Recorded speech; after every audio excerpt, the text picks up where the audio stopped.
Subukan niyo yan. Tingnan niyo yan. Oh. Yan po ay ilan sa mga ginawa ko sa loob ng 6 na taon. Lahat po ng pondong ginamit ko sa lahat ng mga programa ko ay hindi po pera ng pamahalaang panglungsod. Lahat po ng ginamit ko ay sarili ko pong pera at yung mga pera na itinutulong ng mga kaibigan ko na naniniwala sa aking mga programa. Kita ninyo naman. Maganda ba ang buhok doon? Tingnan mo. Oh. Oh. Ayan. Mahaba yung kabila, maiksi yung kabila. Oh. Oh. Yan. Ganda na. Ano ate? Sexy ako doon. Yan. All the time. Yan. Tama na. Yan. Bakit po nila pinapakita yon? To show to you na si Mayora Bernadette ay 6 na taon nang naglilingkod sa Lipa kahit wala po akong posisyon dito sa Lipa. Ano? Araw-araw, kung wala ako sa barangay, ako ay nasa City Hall naglilingkod sa inyo. Araw-araw, pag-uwi ko sa gabi sa bahay namin, sobrang pagod ang katawan ko. Kadalasan may butas ang bulsa ko. Pero masaya po ako dahil ako'y nakapag-alay ng aking sarili sa ating mga kababayan. So, mga taga-barangay Malagundong, ako'y nahirapan sa laban. Akala ninyo, subukan ninyong kayong lumabang kay Gobernador. Subukan ninyong kayong lumaban sa gobernador na sobrang sikat, sobrang ganda, sobrang yaman, sobrang makapangyarihan. Samantalang ako ay ordinaryong babae lamang. Ako po'y aamin, ako'y nahihirapan dahil napakalalaki nilang mga politiko. Pero ako po'y hindi natatakot. Hindi ako natatakot dahil nararamdaman ko ang masang tipenyo sa likuran ko sa laban na ito. Kaya alam ko po na napakalaki ng ating laban kung ako lamang ay hindi ninyo iiwanan. Kayo guys, kasama ko sa labang ito. Sana naman, Diyos ko, sana naman po'y wag mauwi sa wala itong aming pagsasakripisyo. Diba? Sana lang po ay nararamdaman ninyo ang aming sinseridad. Dahil sa totoo po, talagang napakahirap po ng laban ko dahil makapangyarihan talaga sila. Marami po kaming kaso, marami po kaming harassment, marami pong pananakot sa amin. Nung pumunta sila rito, kung nakinig kayo sa kanila, nakarinig kayo ng napakaraming paninira tungkol sa amin. Sino dito ang nandito noong pumunta sila dito? Ano po? Ay, hindi ka pumunta? Bakit ha?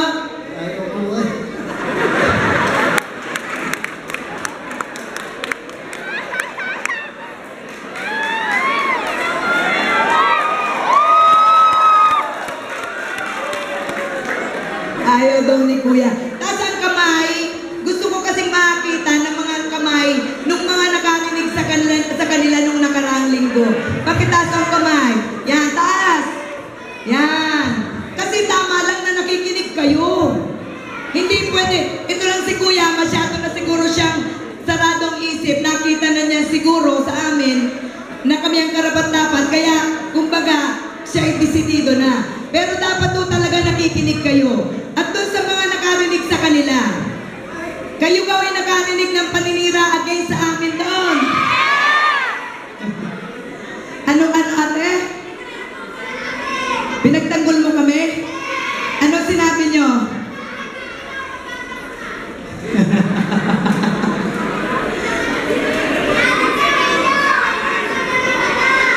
Ganon. Ito mga batang ito Alam gawin ninyo, sa mga nakarinig sa kanila, ako po'y nalulungkot. Ako'y nalulungkot at hindi ko maintindihan kung bakit kailangan na sa kampanyahan ay magsiraan ng magsiraan. Hindi ba po dapat pagpunta nila dito sa Barangay Malagundong, dapat ang inilalatag nila sa inyo ay plataforma. Dapat ang sinasabi nila sa inyo ay ang kanilang balak sa Lipa at hindi yung manira ng manira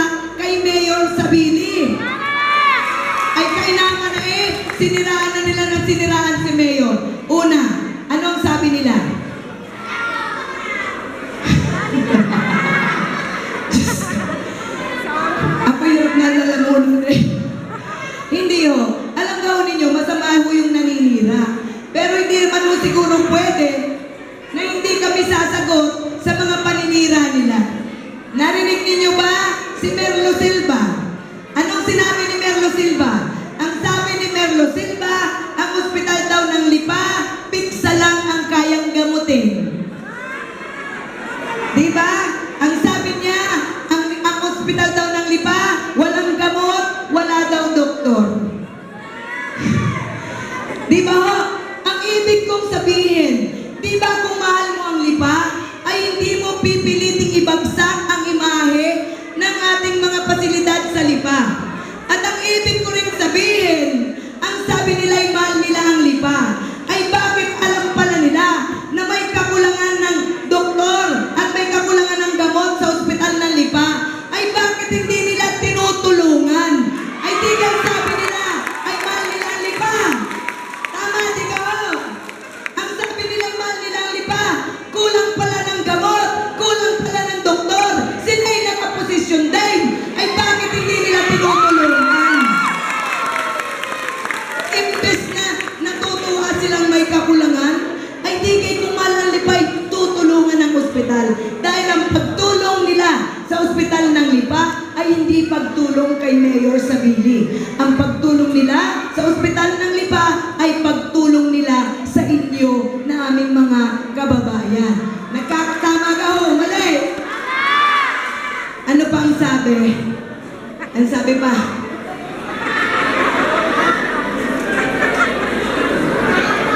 may sinabi ba sila na may kaso daw kami ni Mayor? May sinabi silang may kaso kami? Yan pong kasong yan, wala po yung katotohanan. Hindi po totoo ang kasong pinamimigay nila sa bahay-bahay ninyo.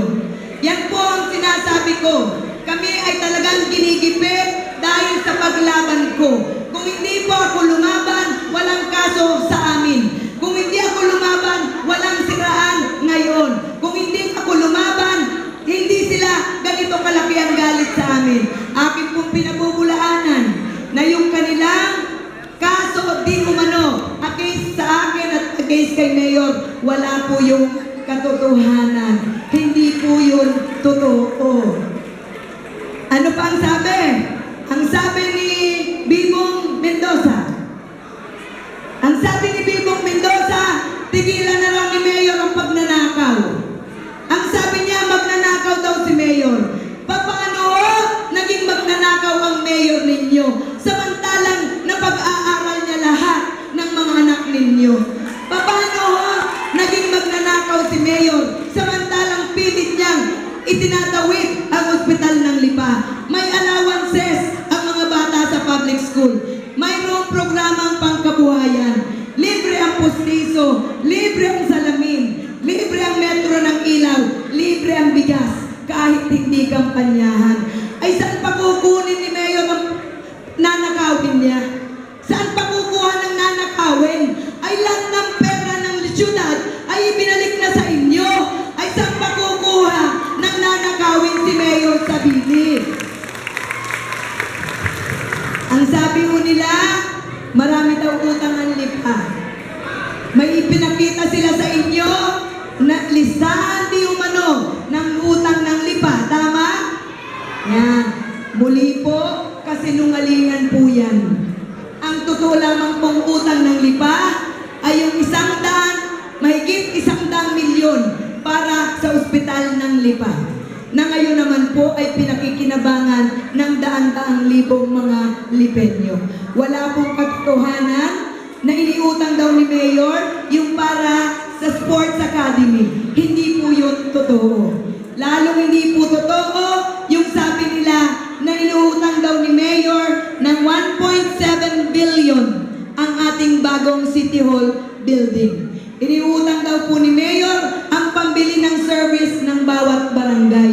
At ibinebenta raw po ni Mayor ng 6 na bilyon ang Metro Lipa Water District. Tama, di ka ha?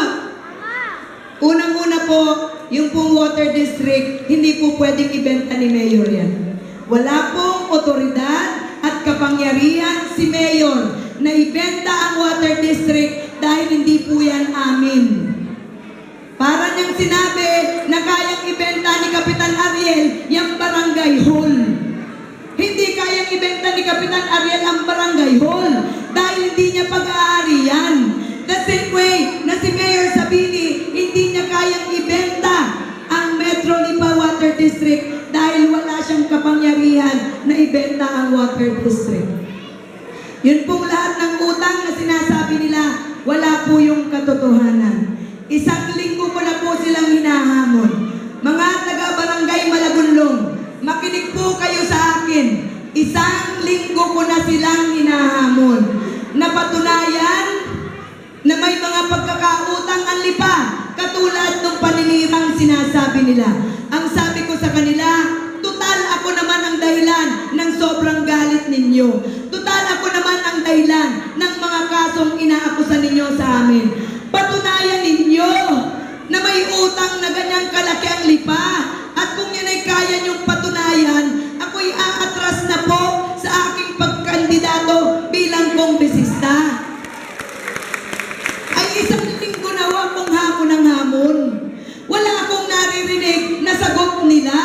Isang linggo na ako, hamon ng hamon, wala silang mailabas ni isang dokumento na katibayan ng mga pinagngangaw-ngaw nila sa harapan ninyo sa bawat barangay.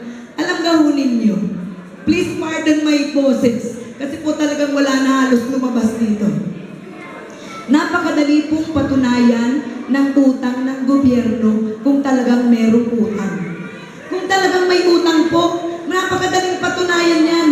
Sobrang dali. Bakit? Kasi po, yan po'y public document. Especially because ang Vice Mayor nila ay si Vice Mayor Eric Africa na may access sa lahat ng dokumento sa ating City Hall. Yung hamon ko, dapat nung pa nila sinagot. Naglabas na dapat sila ng ebidensya. Ay bakit walang ebidensya? Magpapakita ako sa inyo ng katibayan. May ipapakita ako sa inyong katibayan na madaling magpatunay ng utang ng pamahalaan. Tingnan mo ninyong mahigiyan. In 2010, ang dokumento pong yan ay nanggaling sa Kapitolyo. Yan po ay legal document na namatatagpuan po nating lahat sa ating pamahalang panglalawigan. Ang sabi mo dyan, in 2010, ang ating gobernador Vilma Santos Recto ay nangutang ng 1 bilyong piso sa Development Bank of the Philippines para daw po sa infrastructure, para daw po sa health, at para daw po sa scholarship. Bakit ko po pinapakita ang dokumentong yan? Hindi ko po yan pinapakita para siraan ang ating gobernador. Pinapakita ko po yan to prove to you na kung may utang ang gobyerno, madaling magpakita ng dokumento. Pinapakita ko po yan to prove to you na sila'y sira ng sira kay Mayor, ay pero sila naman ay nangungutang din. At mas malaki pa ang inuutang nila. Sa totoo lamang po, mahal ko si Governor. Di ba ho, sira sila ng sira sa amin na maraming utang ang Lipa. Kung ako si Governor, isang linggo na ako nagpapakita ng ganyan, ay ako isang magsasalita. Sasabihin ko kung yan ay totoo o hindi.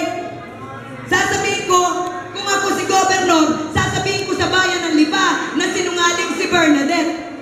Pero wala ko siyang sinasabi relative sa utang na yan.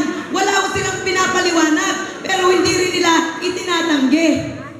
Ako po'y pagpapamanihan ninyo. Kailangan ko pong sumagot dahil naaawa na po ako kay Mayor. Ay lahat naman ay ginawa na eh. Tapos ngayon, pinagsisisiraan nila Barangay Malagunlong. Maniwala kayo sa akin. Napakahirap pong maging tuwid sa isang larangan na karamihan ay baluktot. Alisin na natin yan. Muli po, akin po pinaliliwanag. The reason why kailangan kong maglabas ng dokumento ng pagkakautang nila is to prove to you na kung gugustuhin nila at kung totoo ang sinasabi nila, ay kaya nilang magpakita ng ganyang klaseng dokumento to prove ng pagkakautang o pagkakabaon di umano ng lungsod ng Lipa sa utang sa mga iba't ibang bangko. So, wag po sana kayong maniniwala. Wag po sana kayong maniniwala. Ang isipin na lang ninyo, sino kayong mga naninira kay Mayor? Ano ka ang nagawa sa pamilya ninyo ng tao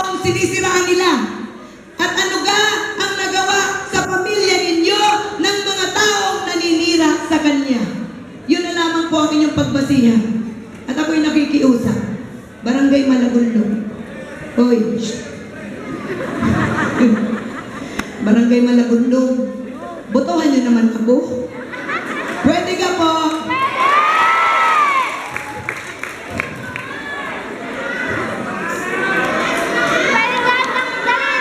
Ano? Ano daw?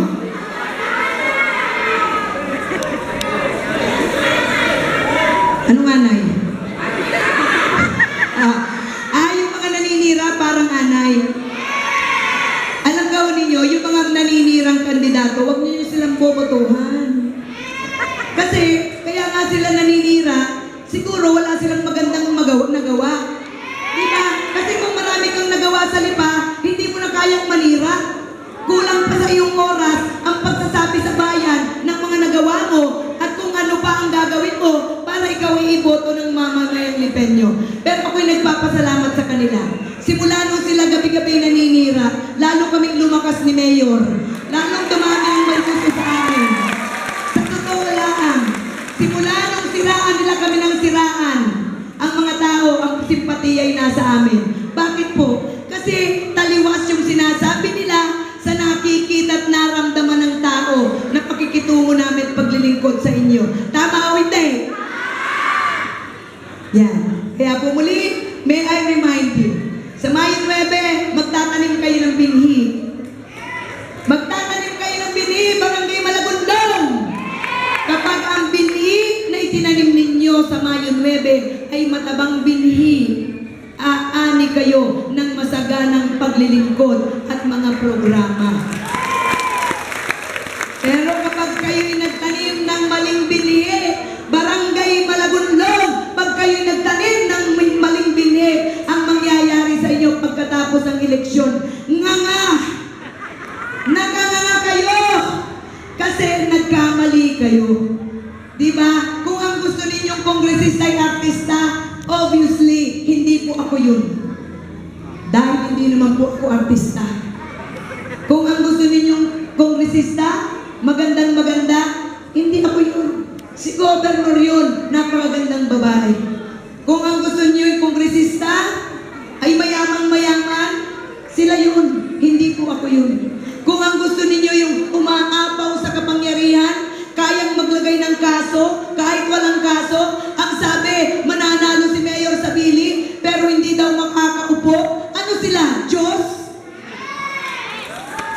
Pero kung ang gusto niyong klase ng leader ay katulad nun, ang kapangyarihan, hindi po si Mayora Bernadette yun, sila yun. Pero Barangay Malagundong, makinig kayo sa akin. Kung ang gusto niyong kongresista, ay kongresista na kahit simpleng babae ay nakikita, naabot, nahahawakan, na-text, napupuntahan, may angking talino, kasama ang kanyang puso at ang kanyang sinseridad. Patawarin sana ako ni Gobernur, pero hindi na po siya yun. Ako na po yun. Kaya ang mga taga Malagundong, hawak-hawak lang sa prinsipyo. Hawak-hawak lang sa prinsipyo. Kung anong makakabuti sa inyo, yun ang panindigan ninyo. May itatanong lang ako sa inyo. Halimbawa ako bago mag-eleksyon, may dumating sa Malagundong. Nagbabahay-bahay, namimigay ng pera. Anong gagawin ninyo? Anong gagawin nyo? Alam ka ninyo, kaya kayo bibigyan ng pera para pabutuhin kayo sa kanila. Niliwanagin ko sa inyo, yung mga politikong mamimigay ng pera before election, yan po ay, ang intensyon ay pabutuhin kayo sa kanila. Ngayon, Barangay Malagundong, kung may pumunta sa inyo para bilhin ang boto ninyo, aabutan kayo ng 2,000 o 3,000, anong gagawin ninyo? Tama. Huwag ninyong tatanggihan yan. Gunagunahin ninyong namimigay pa. Dahil pagkatapos mawawala na. Tanggapin ang suhol, iboto ang karapat-dapat. Tama o hindi? Ba? Muli, anong gagawin? Tanggapin ang suhol. Tanggapin ang suhol, pero sa Mayo 9, ang iboboto ninyo ay ako. Pwede gayon? Tama ba po ako dito sa May 10. Hulaan ninyo, bakit ko babalik? Ana? Anong gagawin ko rito, kuya? Magpapasalamat. Magpapasalamat kaya ako. Pag ako kayo nanalo, siyempre magpapasalamat ako. At kapag ako po'y nagtagumpay, pinapangako ko sa Diyos at pinapangako ko sa inyo, nagagalingan ko ng bonggang-bongga.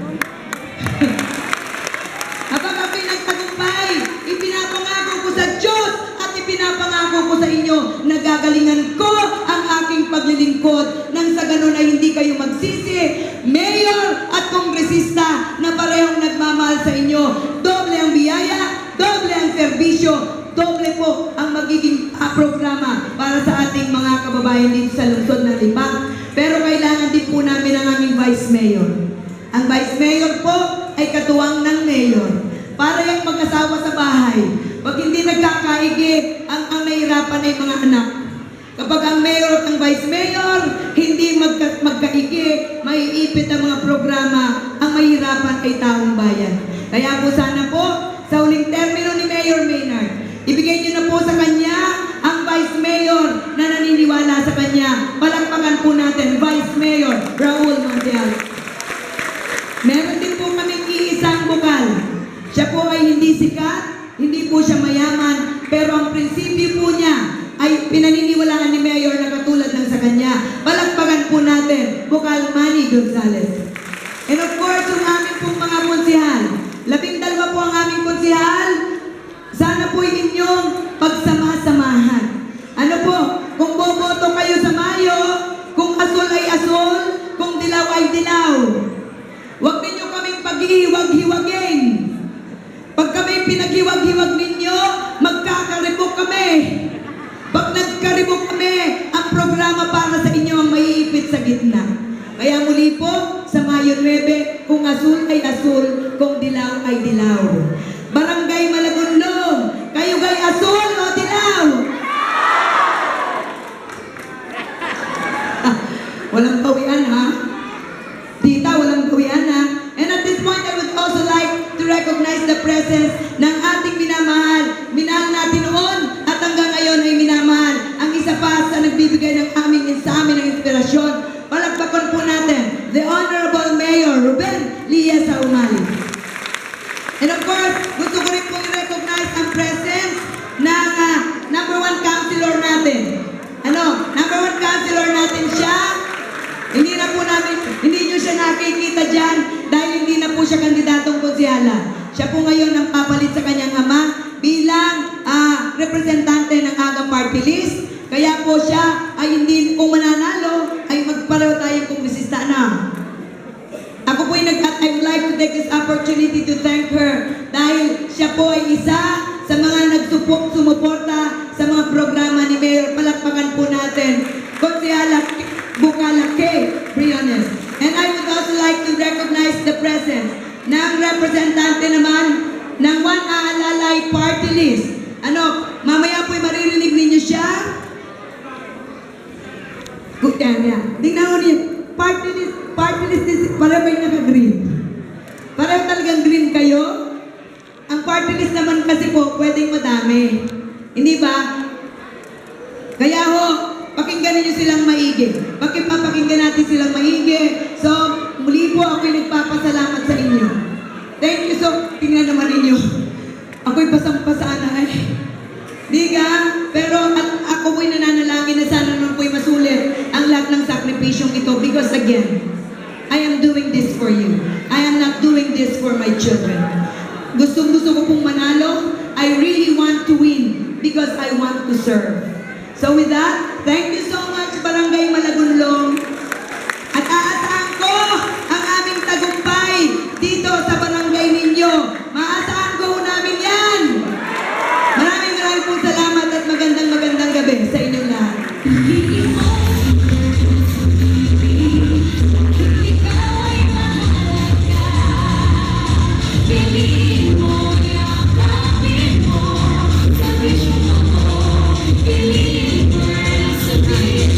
Mga